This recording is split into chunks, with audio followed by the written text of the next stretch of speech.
In 2021, India's first unicorn startup decided to go public. The company had only 6 months worth of money in the bank left, and the decision to do an IPO was a forced one. And even though the IPO turned out to be a success, the period following that was no less than a nightmare for the company. To begin with, there was no clear path to profitability. This forced even the early investors of the company to sell their stocks in bulk. This resulted in the company losing almost 70% of its market cap just in a span of 6 months. In the period following that, the company took a series of steps which not only put it on a path to profitability, but also made it one of the most remarkable turnaround stories in India. This is the story of Zomato's turnaround, from a bumper listing on the stock market to a 70% drop in the share price, and then turning around to become one of the most celebrated companies in India, coming right after this.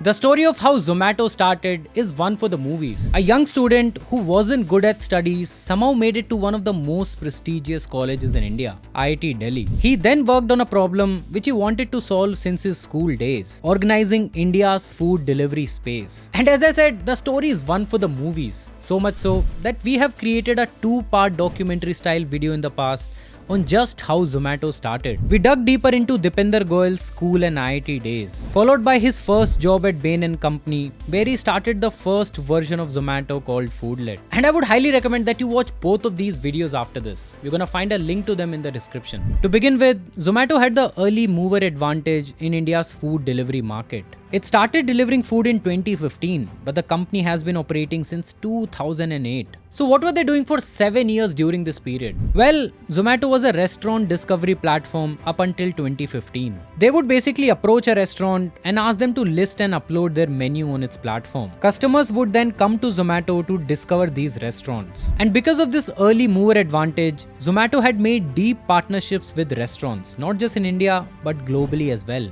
By 2015, they had over 1.4 million restaurants listed on their platform from 22 countries. And because of this deep network effect, Zomato emerges one of the winners of India's food delivery space, which saw the demise of players like Tiny Owl and Food Panda. From 2015 onwards, Zomato maintained its lead in India's food delivery space, eventually becoming a unicorn in 2018. And although they were a trailblazer in their space, the journey wasn't all smooth. They ran out of money several times during this period. Zomato is 15 years old, but we've probably almost run out of money 6 times in our life. But 2020 was probably the worst year for Zomato. The pandemic had shut down the restaurants and people were hesitant to order food, at least in the early days. And after the first COVID wave, Zomato's business was down 90%. So while their costs remained the same, their revenue had vanished. During this time, in the middle of 2020, Zomato had only 6 months of runway left, which meant that if they did not raise money quickly, they would shut down. And this is when another blow hit Zomato,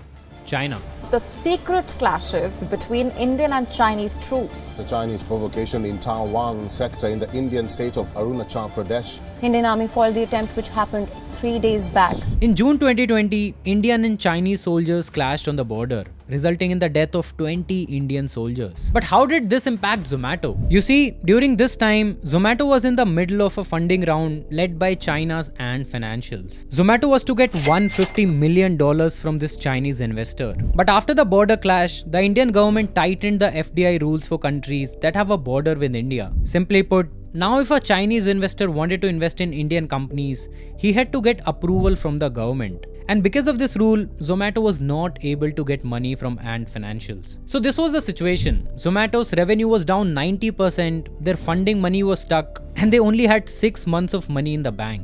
This was when Dipender Goyal and the team started looking at IPO as a way to survive. And just to tell you how desperate Zomato was at this point, they were willing to raise money at $500 million valuation, down almost 87% from their valuation of $4 billion at the time. And another thing to keep in mind is that Zomato was a loss-making company at this point. So going public wasn't as easy for them. However, from then to Zomato's eventual listing in July 2021, things got better for the company. To begin with, after the first COVID wave had passed, demand for food delivery had picked up. It not only reached to previous levels, but had surpassed them as people were stuck at home and the concept of revenge eating was becoming a thing. Revenge eating was a phenomena where people started ordering more food once the lockdown was lifted, as people could not order for a while due to the lockdown. Another thing that helped Zomato was the IPO of DoorDash in the US. DoorDash is a food delivery startup similar to Zomato, and they too were loss-making at the time of its IPO. Despite that, the company had a bumper listing in the US, gaining 86% on the very first day of trading. This not only boosted the confidence of US institutional investors, but also gave confidence to people in India that food delivery as a business is a solid one. And because of successful IPOs like DoorDash in the US, the market sentiments had become positive, which eventually helped Zomato when it went public. Zomato's IPO was oversubscribed by 38 times, and on the day of its listing, its stock opened at a premium of 66%. The period following the IPO was very challenging for Zomato. The hype that made the IPO successful slowly started dying. The company was still losing money and the geopolitical situations had become tense. In early 2022, Russia attacked Ukraine and the market sentiments suddenly turned sour. Foreign investors started pulling money out of the Indian market, and this impacted Zomato too. The situation worsened after Zomato announced that they will completely acquire Blinkit, a grocery delivery startup that they had invested earlier in. And the reason Zomato decided to acquire Blinkit was because quick commerce was a fast growing sector. One analyst, for example, estimated that quick commerce market can become worth 20,400 crores by FY25 and can reach to 60,300 crore rupees by FY30. And although it sounded like a good long-term plan, investors did not like it in the short term. As a result, investors began offloading their shares. Two of the largest investors in Zomato, Tiger Global and Sequoia, sold half their stake in the company each, in total selling 5% of the shares available in the market. And this reflected in the company's stock price too. Around this time, Zomato's share price had hit the lowest ever at around 40 rupees. From a high of 150 rupees, it had lost almost 70% of its market value in less than 6 months. And analysts further predicted its fall. Ashwath Damodaran, who is a well-known investor and valuation guru, pegged the right value of Zomato's share at 32 rupees. For Zomato, the writing on the wall was clear. They have to become profitable soon, and if not, they might never recover from this fall. The company started by focusing on key cities.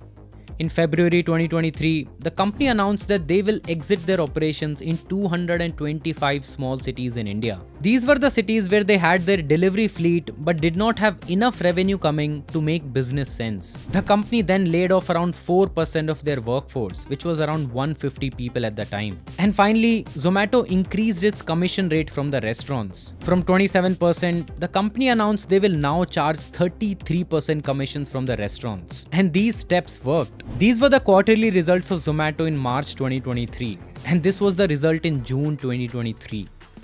Company had moved from a net loss of 347 crore rupees to a net profit of 2 crore rupees in just 2 quarters. And by now, Blinkit too had started showing improved numbers. Some of its dark stores had turned profitable, and this gave them the confidence to open more dark stores. For the first time, Blinkit as a whole became contribution positive business for them, which meant it no longer was a liability for Zomato. Dipinder, in a letter to shareholders, said that he believes Blinkit will drive more value for shareholders than Zomato in a decade from now. In the end, what does future look like for Zomato? Well, Dipinder has an answer to that. He wants to make the company worth $100 billion by 2030 and wants to make $1 billion in profit. And just for comparison, in February 2024, at the time of me filming this video, Zomato is valued at around $16 billion. So Dipinder wants to make the company 6 times in size in the next 6 years. Now, one thing is for sure, Zomato won't become a $100 billion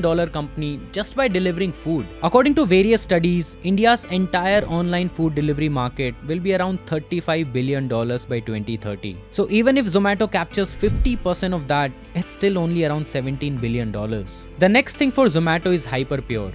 It's a B2B vertical, something the company thinks could be bigger than the food delivery segment. Under Hyperpure, Zomato directly sources products such as fruits and vegetables, groceries and dairy from farmers, and then supplies them to the restaurant partners. This also helps Zomato build a strong relationship with the restaurant. In the most recent quarter, Hyperpure brought in a revenue of 859 crore rupees. And although it was only a quarter of Zomato's total revenue, it is growing at a much faster rate. To put it into context, in the recently released quarter numbers, Zomato's food delivery business had grown at a rate of 53% year on year. whereas Hyperpure has grown at a growth rate of 100% year on year. So it will be really interesting to see when will Hyperpure's revenue will surpass Zomato's food delivery business. And finally, we have Blinkit, the quick commerce arm of Zomato. And even though this space is very crowded right now, Blinkit has some ambitious plans to stand out and beat its competition. Firstly, the company is looking at home service vertical similar to Urban Company. It will attempt to fulfill home services in 10 to 15 minutes similar to grocery delivery. The company is also looking at high commission products like electronics and home decor to sell on its platform, something which wasn't the case with grocery. So that's all I have for you in this video. Let me know in comments if you think Zomato could be worth $100 billion by 2030, and I'll see you in the next one.